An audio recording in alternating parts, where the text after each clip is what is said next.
Dude, we just started like I think a year ago. Okay. Just that it's been kind of hard though to kind of like pick up fast because like the viewers don't go up as fast as you want them. The subscribers, and then you actually got to work like on the reels and stuff like that. And I didn't know, but video equipment's super expensive. So. Oh shit, dude. It's very expensive. I found out how expensive it was when I have a lot of clients who want their hunts, their fishing trips, all that filmed. And for the most part, they want all that shit done. And I'm like, dude, I don't know nothing about video editing. They ask you to film it? Yeah, they want it all filmed. They want it edited and cut down because you're turning, an 8-hour hunt into 30 minutes of them sitting there and then shooting something. Yeah.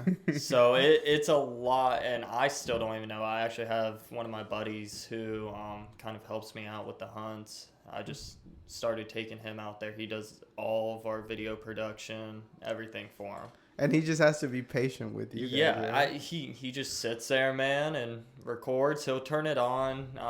Come to find out, we realize it's a lot easier not to film a 6-hour hunt. Mm-hmm. Just when stuff starts happening, we're like... Just be ready for it. Click, go ahead and turn it on. Yeah, and like, for example, how patient do you have to be like sitting in those settings? Oh, gosh. So, like, this weekend, man, it was a rough weekend for us, really, to get out there. Mm-hmm. But just with the weather and everything. But by the time we got out there, we were really just sitting on the ground. I think we got out there probably about 5:30, 6 o'clock, set everything up. Our client showed up about 6:30, right before the sun started coming up. We were there till about 4 in the afternoon. Yeah. Before the clients actually left the property. How does rain go into like whenever it rains? What happens? So a lot with the rain, it really depends on what we're pursuing. So like right now we're a couple days into turkey season. Mm-hmm. Heavy rain like how we saw this weekend is it's not good. They're not going to want to move. They're just going to hunker down up in the trees and stay there the entire day. You may get them to, squawk at you and everything, but they're not coming down to check you out. That doesn't make it easier since you know that they're settling down somewhere? No, it actually makes it more frustrating than anything. Because when it comes to turkeys, they have incredible eyesight.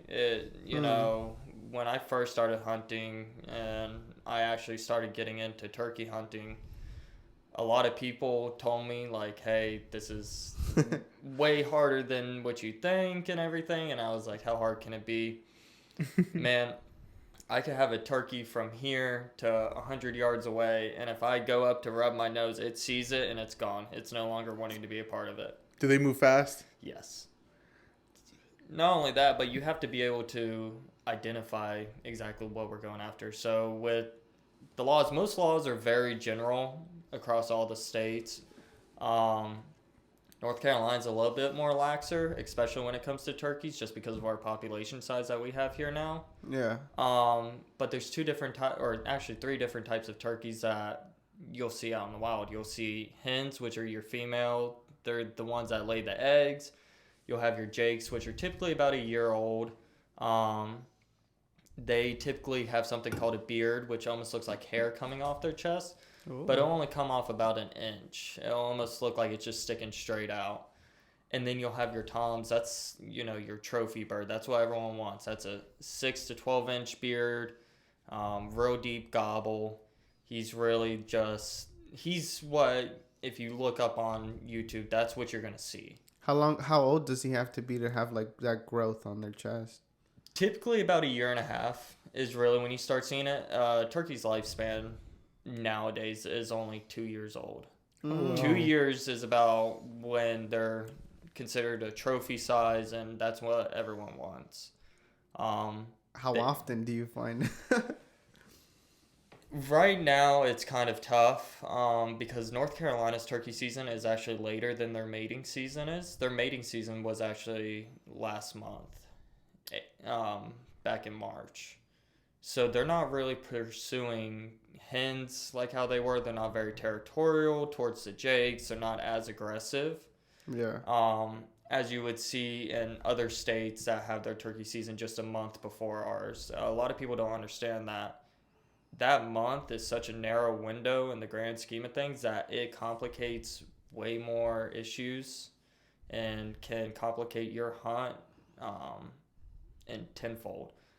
I really started having to scout almost a year in advance, and literally I followed turkeys that just hatched from an egg and have worked their way up to actual full-grown toms, and I've gotten it to where I followed them all the way to where they were 2 years old, and I've never seen that bird again.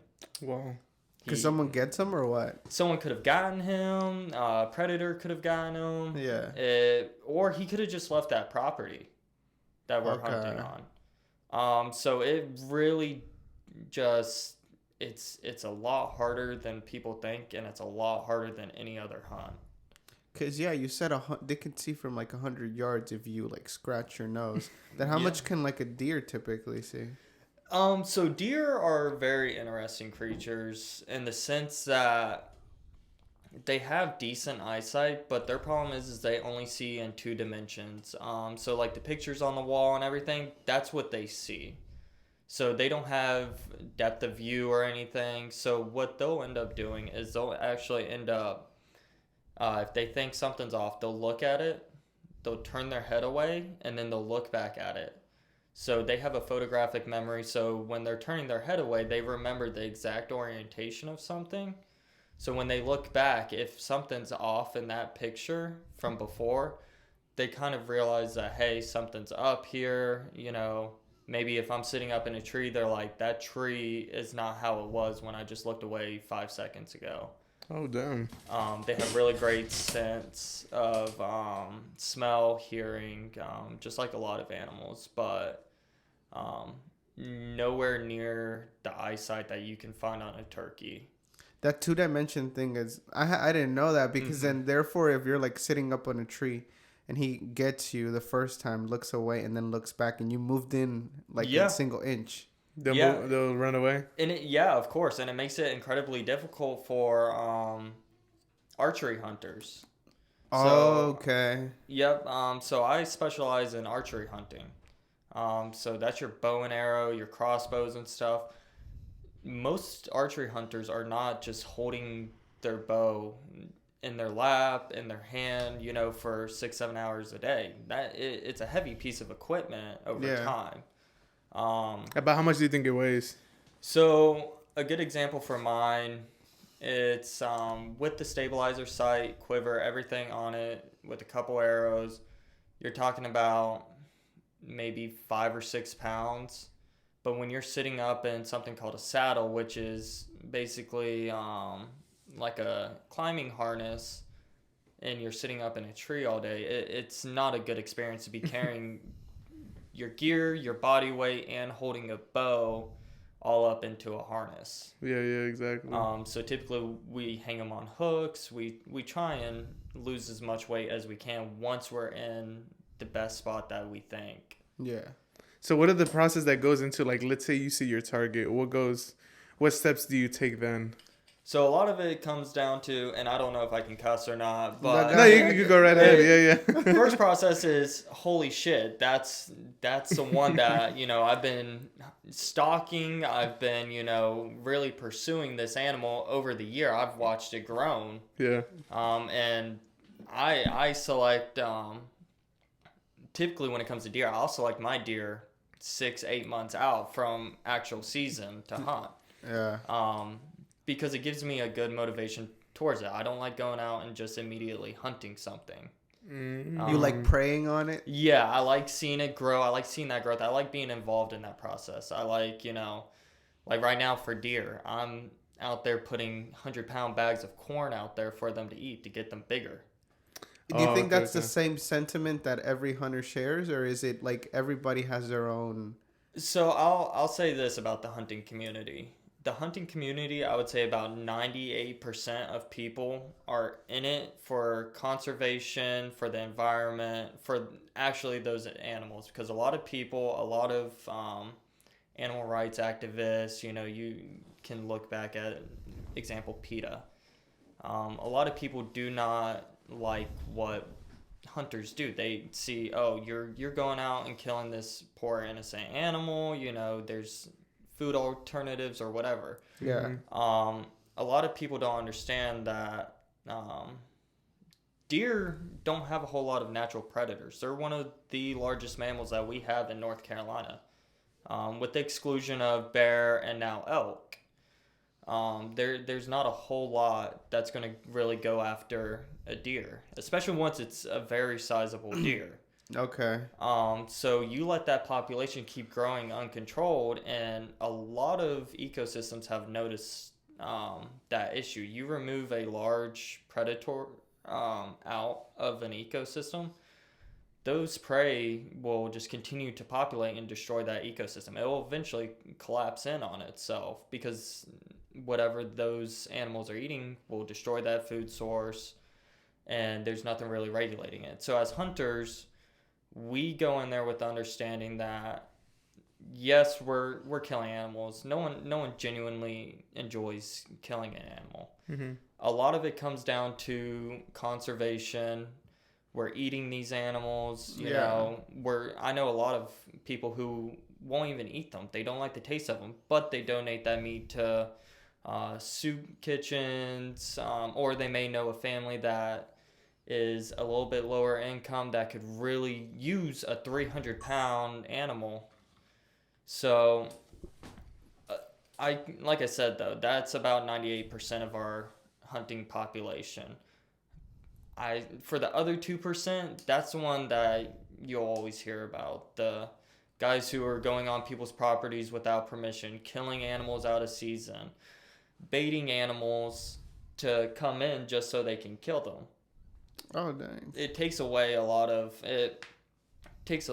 of credibility away from hunters for a sport and a lifestyle that has existed for centuries. Sorry, I'm gonna have to pause you real quick. No, you're good. We're having a little technical difficulty. Is this camera charged? Yeah. Okay, so I'm gonna just disconnect it because it's saying like internal temperature is really high. Oh yeah, disconnected. It's alright. Then that one I might have to. Oh yeah, it's at 89%. Okay, yeah, no, so I think we're good for this one. Oh, perfect. Sorry, you can continue. No. Sorry. But yeah, so it comes down to hunting has a lot of benefits, just like how fishing is. Mm-hmm. I'm not sure how much fishing you guys do or how much reading y'all do for fishing. A lot of people in the fishing community are either hunters or know exactly that same feeling of there's a small percentage, whether that's commercial fishing or whatever, that's getting the bad rap for the entire community, when most of the time these people are going out for sports or for sporting or actually using it as a food source. Okay. Because it is the last natural self-sustaining food source that is on this planet. Fish, wild animals, game, hunting. That stuff's been around for millennia. Yeah. The Native Americans literally would follow herds of buffalo around just hunting them and using them as their own food source. But they also understood kind of the yin and yang of that situation of we're not going to take in excess and just for the sport of it. We're actually using this animal in its entirety. Mm-hmm. So it comes down to a deep respect for not only that animal, but just nature in general. And I think that's how you would say like every I guess fishing hunting community sees it, because yes, I don't think at the end of the day we like killing animals, but just like you had mentioned that if you're benefiting like a whole ecosystem, either way, I think whenever deer become overpopulated, they become a problem for us too, like our community. And we do fishing, and just that I feel like some people overfish. Yes, and that's the minuscule population that are taking more than what they actually need. They're doing it because that's going to look great on my wall. You know, a lot of people get in with that mindset because they may have a buddy or whatever that may have an awesome room that's full of animals. Oh shit. And think, well, that's what I'm going to do. And it just gives a really bad name to people like me and a lot of good close friends of mine who do it for a career. I do it more, obviously I get paid to take people out to hunt, to fish and whatnot, but I don't do it to the extent that these guys are doing it. Their entire livelihood is based on hunting, and if that goes away, they're done. Yeah, exactly. And hey, sorry, I'm gonna have to pause you one more time. Why does it keep turning off? I don't know. I don't get it. Man, we're having such a... This is good. This is really, really good, but... This one isn't dying, right? No. It says high internal temperature. I don't know. Maybe the camera is overheating, but it shouldn't. Let me take out the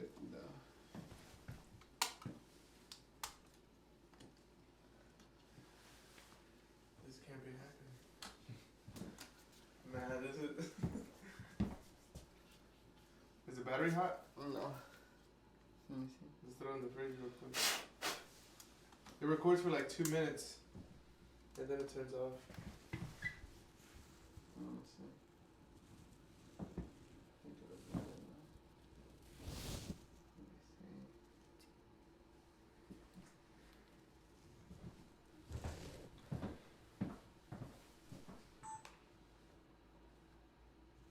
see. I think we'll be good. We'll see how that works. Okay, if it turns off, let's plan B. I don't know. Well, we can let it cool down and then we can kind of chop it up. I don't know. yeah. Okay. But yeah, what do you think is kind of like the hardest thing to fish? Like, do you fish a lot? Oh, I love it. Yeah. That's a good. Honestly, the hardest fish. It really depends on what you're talking about. Are you talking about saltwater, freshwater, brackish? Oh, you fished everything? Oh, I fish everything, man. Any chance I can get a rod in the water, dude, I'm fucking game. For real? Let's say we're talking about salt water. What's the hardest thing? Yeah. Saltwater, I'm gonna have to go with tarpon. Tarpon? Mainly because that's the fish that, I mean, if you look online, tarpon, the first thing you're gonna see is a fish jumping out of water, shaking its head, thrashing. I mean, these are, 6-7 foot fish. Damn. That are all muscle. There's a lot of fish that put up good fights, but tarpon are notorious for spitting out your hook.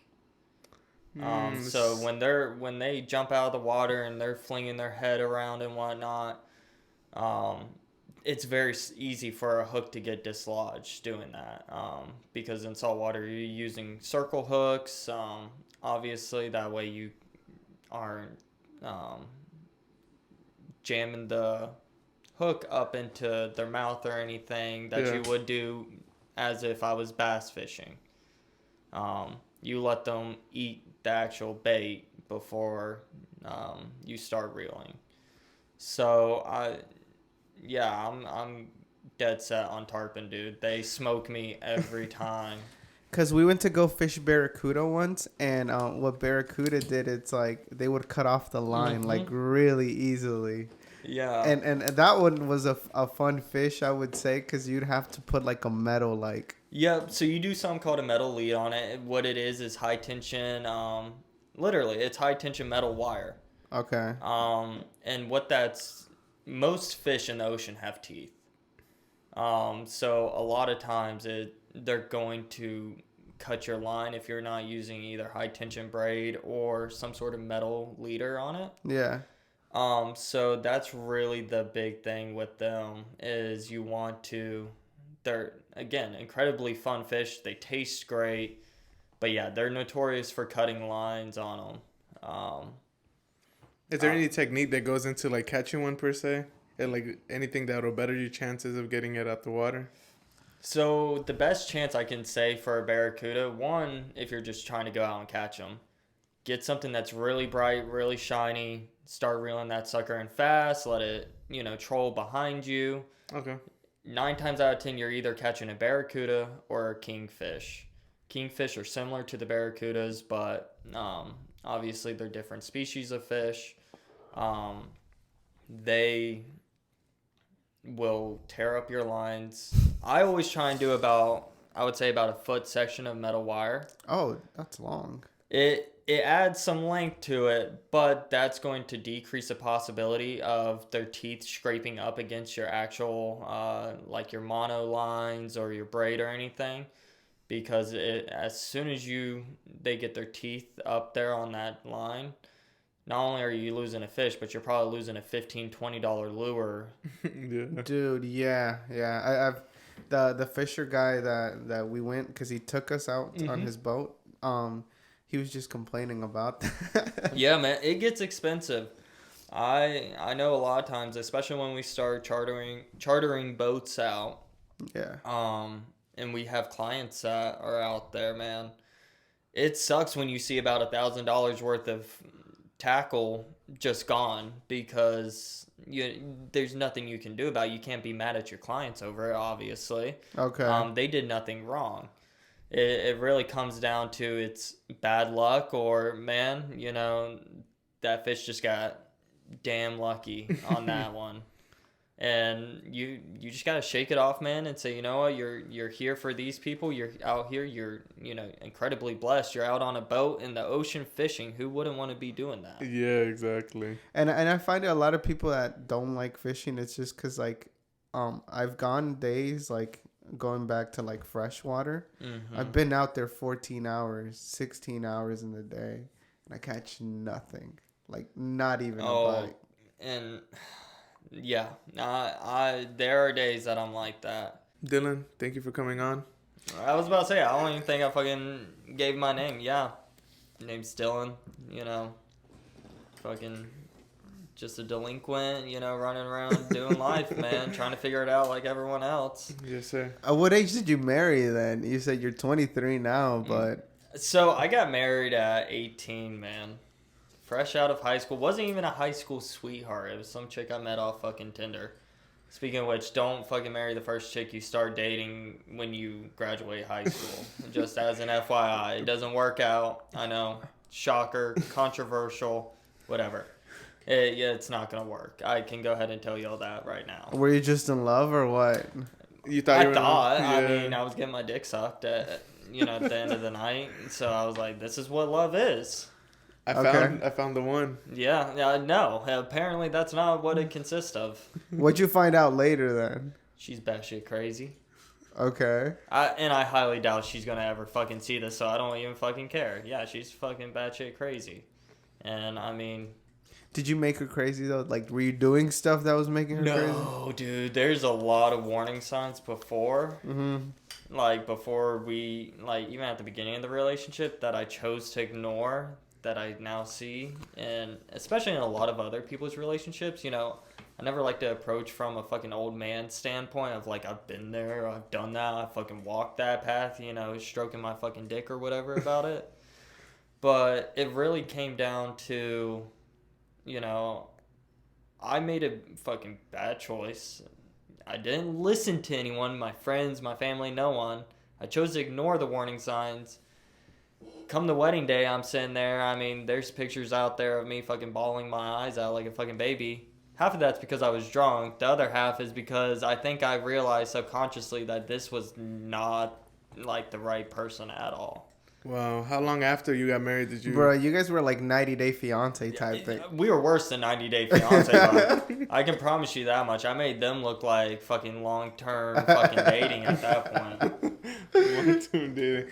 How long after did it dissolve? 8 months, man. 8 months? Didn't even make it a year. Damn. I crushed that fucking 50% divorce rate statistic. I added to that bitch. Yeah, Dude, man.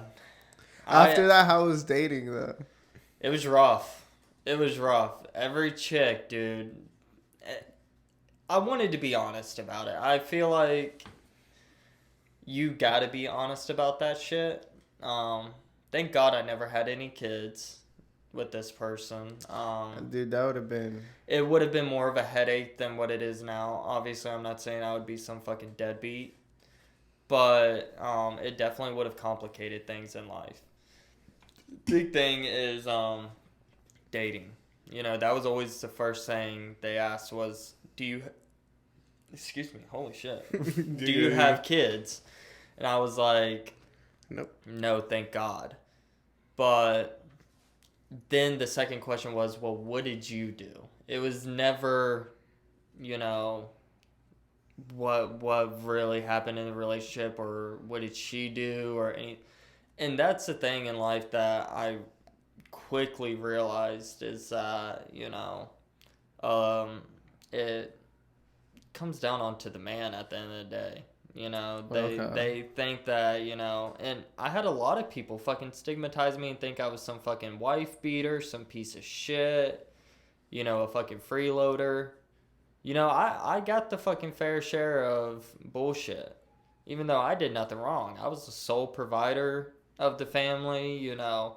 I did everything. I bought a house. I fucking was paying every bill that I could. I was paying for fucking college.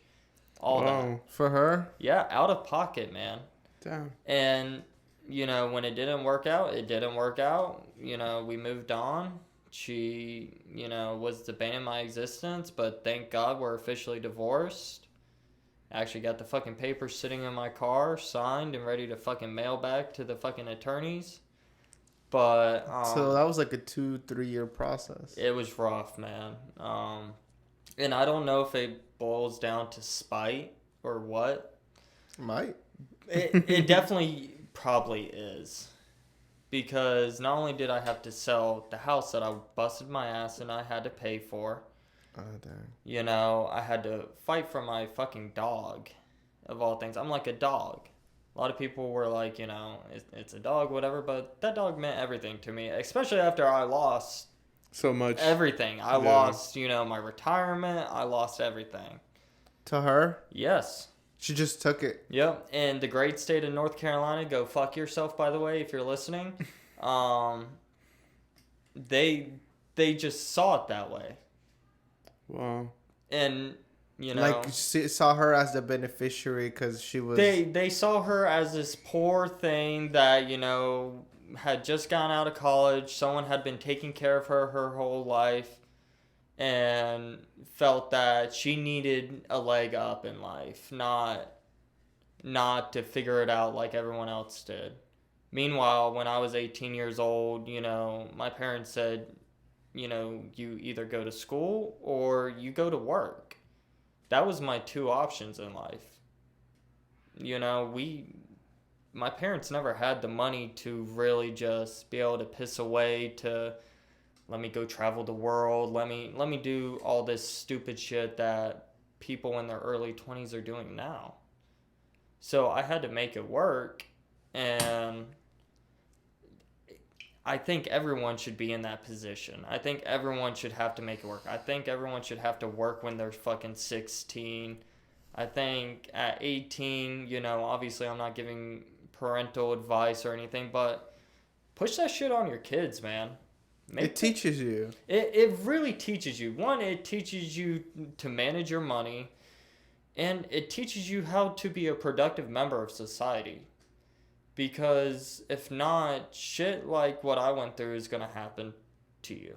You know, if I didn't have the core values and the lessons that my parents taught me when I was younger, I don't know if I would have ever, one, financially, emotionally, mentally, any of that shit would have recovered from, all this. But I did. Thank God I met someone who looked past all that, said, you know what, it happened, it sucks, whatever, but we're gonna move forward from it. And we're very happy together. We do great things together, and we have fun. But yeah, man. I mean, I'm not a fucking scholar or fucking philosopher or any of that, dude. But no, but you just threw out some real shit though, because I feel like you said, getting or suffering at an early stage teaches you a lot of things that helps form you.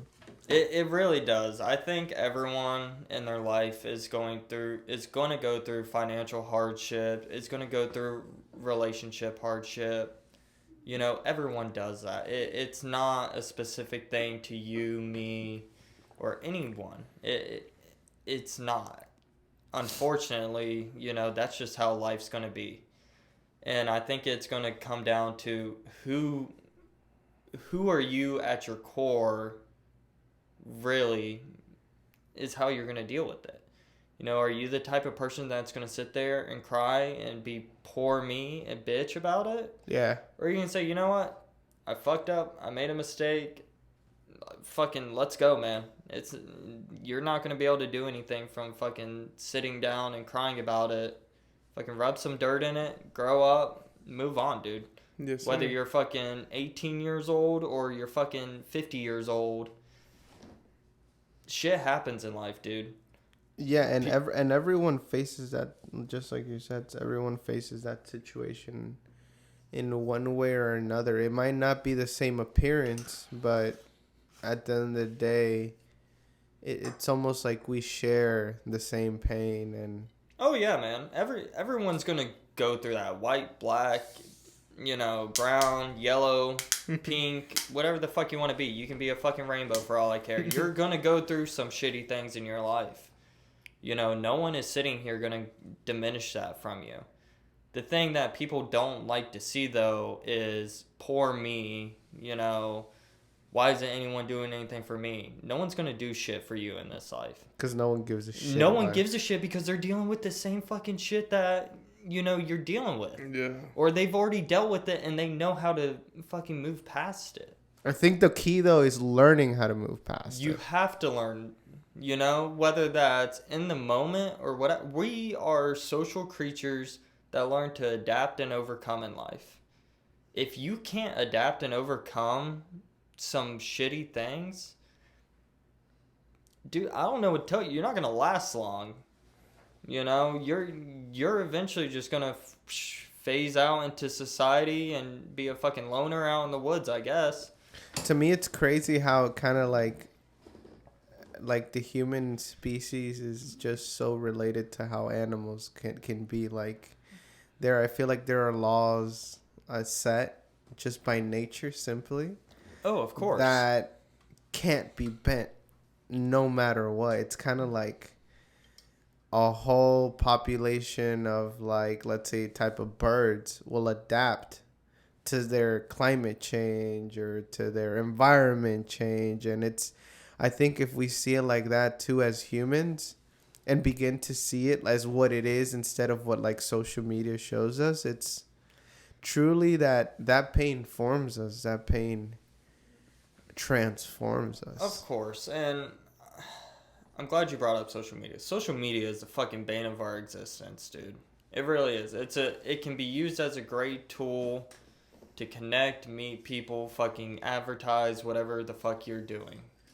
It's showing off the best version of yourself. No one wants some shitty picture of themselves on social media, on Instagram, Facebook, whatever.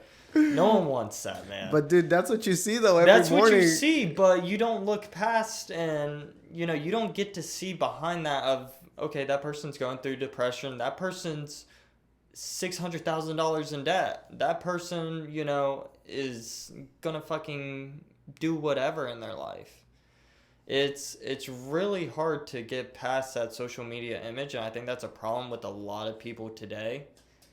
is they care more about, oh, what are other people going to think about me? I've got to make sure to fucking update my social media profile. I got to Snapchat this person. I've got to do this. I've got to do that. Who the fuck cares, man? You think our fucking parents were worried about that? Like, no. No. They fucking, guess what? Oh, what is fucking Janet doing today? I'm gonna fucking call her, or I'm gonna fucking go to her house and see if she wants to hang out. Yeah. I mean, and the whole thing with mental health too, everyone goes through shit. It's not a human thing. Fucking animals will go through depression and everything. You don't see them with the same outcome that you see in our fucking society. A fucking animal is not going to go out and just kill itself because it's depressed. Yeah. You know, it eventually adapts and overcomes to its environment and overcomes that stuff. So a lot of issues that we see today are not specific to the human species. I think a lot of stuff is related to human created problems like social media, the whole social climate of our species is a huge detriment to mental health, to just people in general. I don't know, but like, I mean, I don't know how people are going to feel about this, but it's kind of like, have you heard those advertisements on like BetterHelp and stuff like that? Or like, or like therapy online now? It's like, someone rich is benefiting off that, but it's a click away and it's fucking convenient though. That's how fucking, I mean, you can go to therapy now and never actually step into a fucking therapist's office. Yeah. You can do everything through your phone, dude. And it sucks that people are profiting off it, but at the same time, they weren't profiting off this type of stuff, 20, 30 years ago. Yeah. This is a new generational thing. This is a shit that our generation is experiencing, and it's something that's never happened before. And yeah, there's some fucking old white guy fucking benefiting from it, because guess what? He said, oh shit, I'm starting to notice this trend in social media.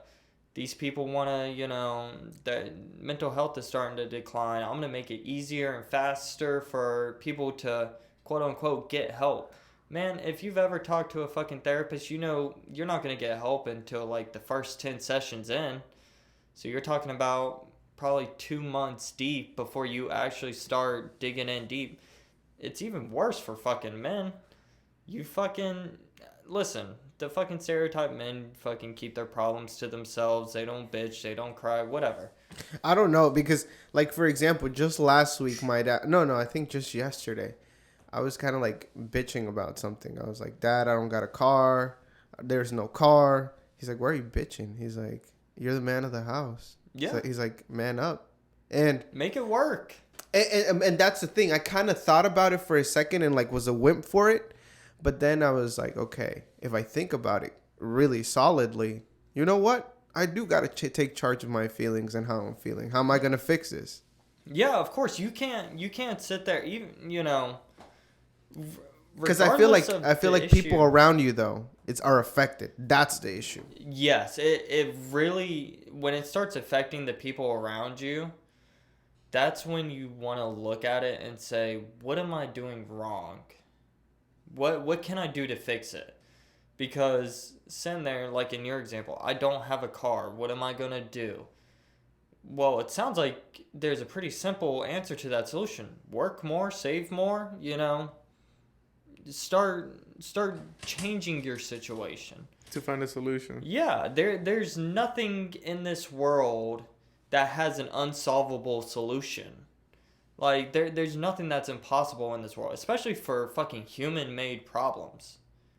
You're not having enough money to make ends meet. Okay, well, you need to go fucking pick up overtime or find a part-time job to fucking make that shit work. I am feeling depressed. Okay, well, let's look into your life and see what's going on in your life that, is causing these feelings. Is it social media? Is it your relationship? Mm-hmm. Is it the lack of relationship? A lot of people don't understand, especially online. You have all these fucking online friends and you look at it and say, well, shit. I've got 1,000 fucking friends that I can reach out to whenever through a fucking Snapchat. But who's really in your life and is fucking ready, fucking ride or die, like who's there to fucking counsel you, to fucking be there at your worst and be there for you at your best. Very little though. It's very little. And I think I've noticed that there's a huge difference between guys and girls with that too. Girls seem to have a very large circle of friends. Those are my girlfriends. We go out, we party, we have fun. Okay, great, cool. How many of those chicks are you calling at 1 o'clock in the morning when something isn't going wrong, something happened, and they're willing to pick up the phone and answer? Probably not a lot. Not a lot, man. And you look at guys have such small circles of friends. But you call that, any of those guys at 1 o'clock in the morning, they're going to fucking pick up the phone. Man, what's going on? Yeah. Are you okay? Do I need to come over? Dude, let's go grab a beer tomorrow. Let's fucking figure this shit out. I mean, I've got probably 2 friends. If something happened right now, I could fucking text them up, be like, yo, man, this is what's going on. Like, I need to talk. And they're like, fucking drop everything, they're there. Yeah. And I think that's a problem that a lot of people, and I think it has a lot to do with social media too, is how many friends do I have? It's not really how many people are truly there for me, whether it's family, friends. It's just a fucking number to a lot of people. Yeah. And I don't know when it went that way. And I mean, I'm fucking young, dude, and I still don't know when it went that way. Yeah, dude, we're all young in this room, and I'm like, I tend to see how older people work, and I'm like, wow, how did you create that? Because, like, I'm just having such a hard time recreating that whole scenario or that whole brotherhood that you have. Because, like, I mean, you said you have 2 friends. I have friends and maybe I have acquaintances, but maybe...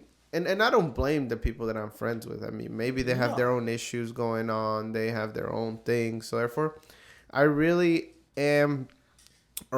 grew up like self-reliant. Mm-hmm.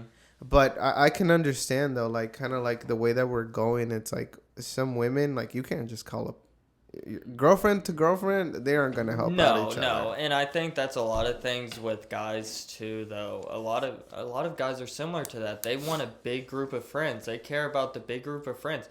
Dude, I have 2 or 3 friends that I'm casually hanging out with. Everything else I consider an acquaintance or, hey, that's a buddy. It is what it is. And it really is, you just look at life. I don't know if it's maybe something happened in my life or something that changed that. Because I used to be on that fucking bandwagon. I need a big group of friends to look like I'm fucking popular or whatever. Dude, I've just realized, like, those people aren't there for me in life. They really aren't. Yeah. They're not there for me, They're only there for whenever I want to hang out or whatever. If I want someone to hang out with, dude, I'll fucking go up to the bar and just drink and talk to the people who are there. Yeah. It saves me a fucking text or a phone call at that point. Yeah, meet somebody new perhaps. Yeah, it's just... It baffles me the way shit's going now. We're fucked. We are. I mean, I think though there are a few individuals that continue to want a friendship. Like even through this podcast, I feel like I've met a lot of friends, and I feel like every single individual that I talk to, it's like I get to feel them out on a real level. Like this is not me acting. This is not me wanting to get something out of you. Well, and I hope for a lot of your audience, I hope that they can kind of relate and understand what I'm saying. I think they will, though. I think it's a subject that a lot of people don't talk about, but everyone relates to. So, I mean, even if it's just one person, like, holy shit, like, I have all these friends, but who are the true ones that are there for me? You know, if that gets to them, like, great, I fucking did my job. I can fucking go back into the woods and fucking disappear for a couple more years until y'all are ready to fucking call me back out. Yeah, dude. Yeah, because there might be some people that might not hear this advice that you have or something like that, and then like they'll wait until later on to hear, and they'll be like, "Damn, I wish I would have known that sooner." And that, a lot of people don't like the shit that I say, dude. A lot of people don't like hearing that. They think, no, all my friends are my best friends. I can call them up whenever. Congratulations, like. Nah. Fucking put it to the test then. I Call your friend at fucking 2:00 in the morning and tell me if he picks up. Yeah. Honestly. Nah, most of the friends that people have are, I would say, unreliant, to where, like, I see that a lot of people just want to, like, see the good things in life and not really see the pain in what life really is. Because, like, life's not fair. Like, life isn't. It isn't. And it's, I think for men too, especially, they want to project the best version of themselves. They don't want to make it seem like they're going through problems or having any issues. Yeah. I do it all the fucking time, Ego, dude. though. It's I our do, ego. but I know. I'm like, you know what? It is tough. It's our pride, though. Real quick, I gotta take a piss. Oh yeah. Yeah, I'll show you the bathroom. We were fucking balls deep in a good conversation. Yeah.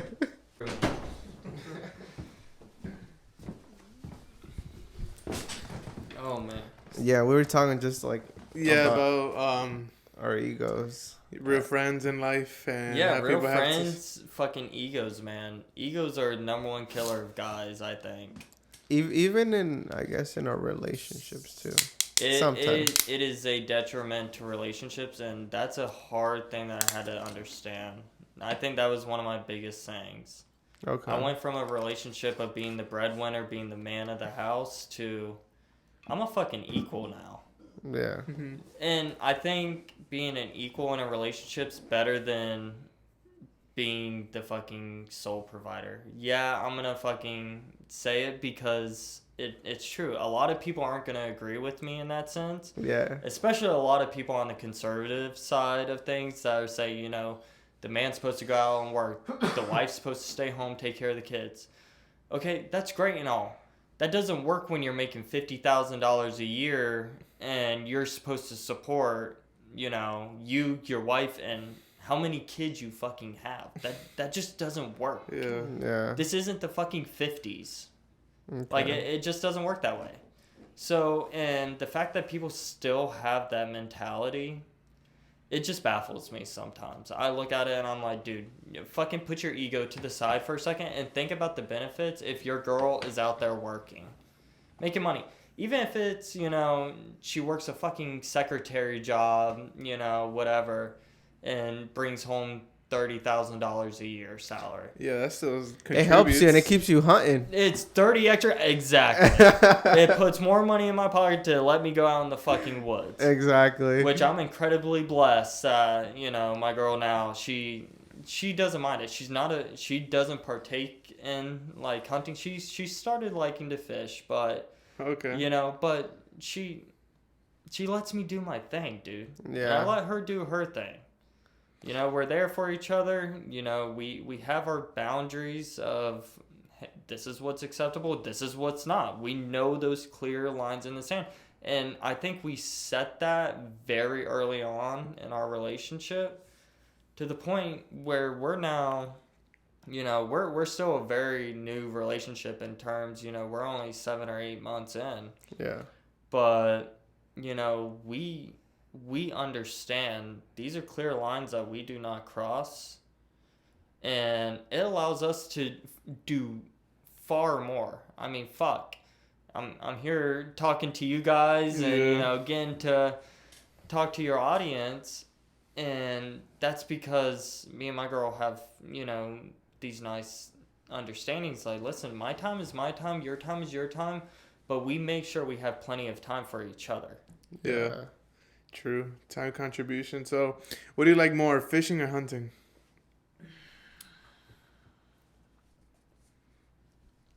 I'm gonna have to go with hunting, man. Hunting. Okay. And that's a fairly new kind of swap. I used to be fishing, dude. I was fishing, when I was in diapers, and like that's how soon I started out fishing. And your dad would take you fishing? Yeah, and I don't have a lot of things to fucking thank my dad for, but I am thankful that he showed me that. How to fish. Yeah, and I'll always be grateful for that portion of my life. He showed me how to fish. Like I said, you catch that bug, man. And you just want to keep chasing that feeling. But when you get into hunting, man, I feel like you connect more with nature. You get to hear things that you don't get to hear in a podcast studio or outside in the city or whatever. Man, even if you don't even have to hunt. Just go out in the woods and fucking sit against a tree and just listen. Is it the silence or is the woods not silent? It's not silent, man. Surprising. A lot of people are like, oh, I like to get away for, the peace and quiet. It is not fucking quiet. You're hearing birds. You're hearing all sorts of animals just walking around you. And you're in a completely different world, dude. It's like you're in fucking Jurassic Park at that point. They're no longer in your world. You're part of their world at that point. You're just sitting there just observing. Even if you have no active role in it of hunting or anything. If you just sit there and watch.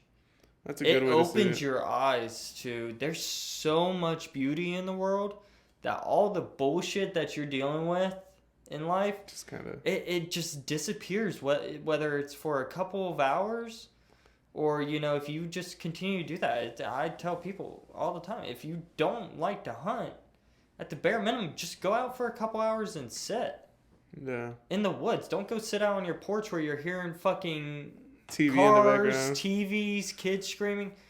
Dude, go see how an entirely different world interacts in life. Because when you're out there, you're not worried about what's next. Yeah. You're just listening. You're listening to all these animals doing what they do naturally.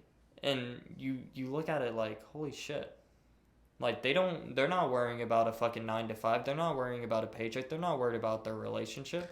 They're just doing what animals do. That connection then is what. And it really brings you, it fucking grounds you. Because I feel like everyone is worried about being up on fucking cloud 9, but they forget what the ground actually feels like. That's a good analogy.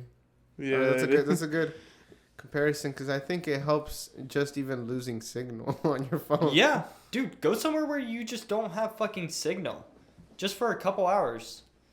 Fucking break that, man. Because I used to be the same way. I used to be like, I can't be anywhere if there's no signal. No internet. Like, if there's no signal, no internet, I'm like, what the fuck's going on in the world right now? Yeah, exactly. And eventually, that anxiety of all that calms down, and you just look around you and see what the fuck's going on.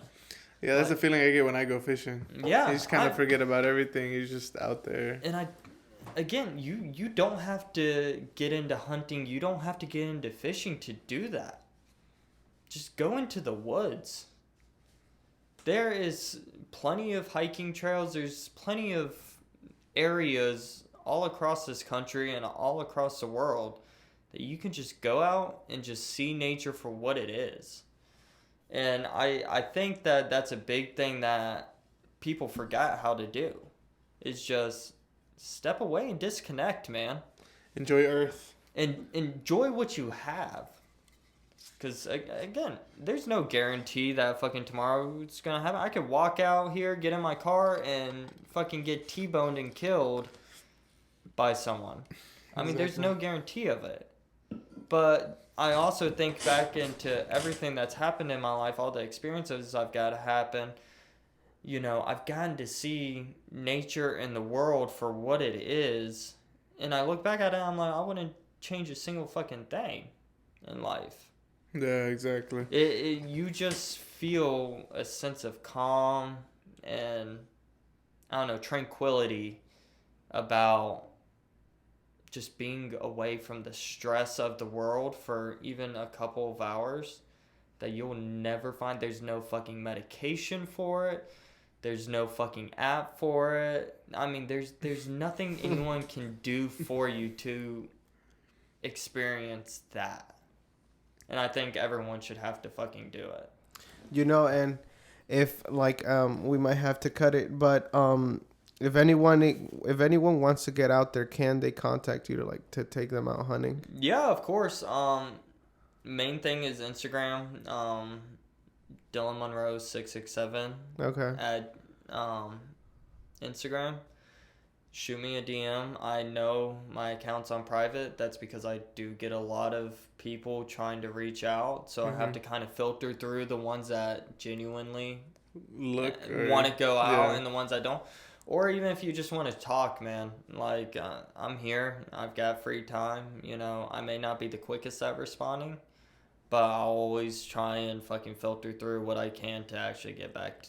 And what you do is fishing charters and hunting charters? I offer fishing charters. I offer hunting charters. All you have to do is reach out with your name and your state that you're in. And even if I can't offer those services in that state, I do do a brokerage system where I can connect you with that hunting charter that can actually get you out. It costs nothing to reach out and inquire about that stuff. I charge nothing for that. But yeah, if anyone's actually interested, like I said, in doing that type of stuff, by all means, reach out. Hey, and Dylan, thank you for coming on the podcast. I appreciate it. Any last remarks? Anything else you'd like to say before we go? Fucking live life, man. Don't fucking worry about what's going on in the world around you. Just fucking do it. As long as it's legal. Don't fucking do illegal shit. Hey, and everybody that checked out the podcast, thank you. And if you stayed this long, make sure you like, comment, subscribe. What do you guys think? Are we doing better? What you thought about our guest? If you want to get on a hunting charter, a fishing charter, check them out. So Hit up Dylan. We'll catch y'all on the next one. Peace out. All right.